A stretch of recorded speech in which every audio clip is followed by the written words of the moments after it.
Welcome to OT Tricks and Tips for Kids, where we're taking OT to the next level. My name is Katina Lottis. Remember, if you don't see your topic, just write in so that I can address it. And please don't forget to subscribe. Now let's take a look at a problem solution video.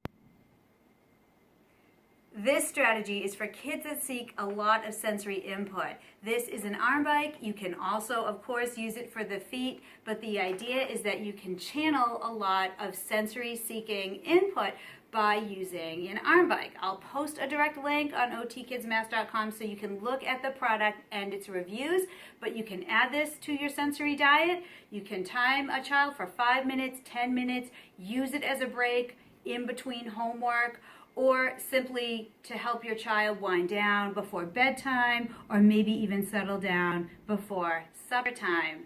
This is a great tool and it's not that expensive, so give it a try.